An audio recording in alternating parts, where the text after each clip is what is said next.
for all the wonderful comments yesterday. I was kind of nervous starting this video series on how to sell your knit and crochet items because I realized that my opinions are kind of brutally honest and not always sugar-coated, and if you know me in real life, you know that's the way that I am.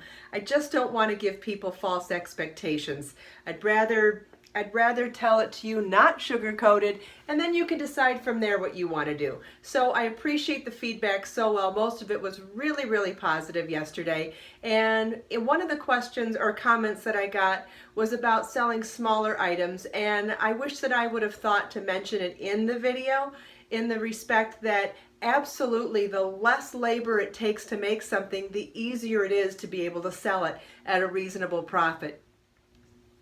If you have the ability to find a market of affluent people that appreciates handmade, and you can make smaller items like bikinis or jewelry or hats or baby items, and you can actually make a living wage at it, wonderful. There's nothing that would make me happier than to hear that people are actually making a living making handmade items.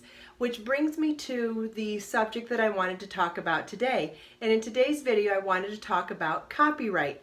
Not everybody that knits and crochets is a designer, and not everybody that knits and crochets to sell is a designer either. And something that I've been really proud of from day one as a designer is that I've always given people permission to use my patterns, not just for their personal use, but when asked for my permission, I've allowed people to sell items that they hand make as well. Now, you could come back at me and say, hey, well, your copyright is a little different on your website and your patterns.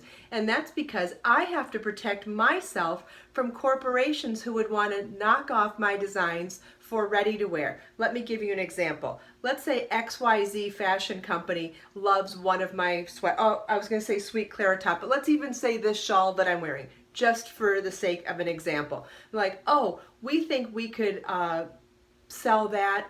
We think we could get it made and sell it for a good profit for our company if we steal her pattern and make 500,000 copies of it, or not 500, let's say make 1,000 shawls from it. So we're just going to take the pattern right off her website and we're going to go send it to our manufacturing facility, and we're just going to call it our XYZ Fashion Company's lace shawl. Well, you can't do that, not with a copyright. So all of my patterns have my copyright for Kristin Omdahl, which means companies can't come in and make thousands of products.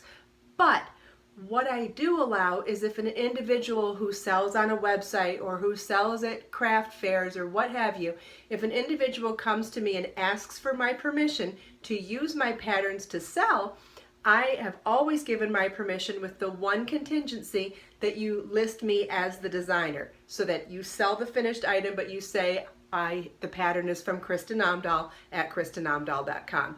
And this is one of those examples. There's that old expression, it's better to ask for forgiveness than to ask for permission. I absolutely disagree with that. And let me tell you why. It's because I think that our quality of life is so much more important than just getting our way. And if I were to sneak around behind someone's back and just say, oh, I hope I don't get caught, the butterflies that would live in my stomach and the worries that would go on in my brain would eat me alive. And I don't want to live like that. I like to live feeling proud of what I do and proud of the way I treat other people. So I've always had an open door policy. And that's why I encourage anybody who wants to sell using my patterns. I do give you permission if you ask me first and follow my simple rules. Anybody that knows me knows how important it is to me to empower other people. And that's one way that I feel like as a designer, I have the ability to help other people through my designs, in the respect that somebody can actually make, maybe even not a living, but at least make some extra money on the side from using my patterns. I've always enjoyed the emails that I've gotten from people. And, if there's ever a way that we could cross-promote, how cool would that be? I think that positive people in numbers is always more powerful than working alone. If you have any questions about this subject, or any other subject for that matter, please leave a message in the comments, and I will talk to you soon. Bye! Please subscribe to my channel for more videos.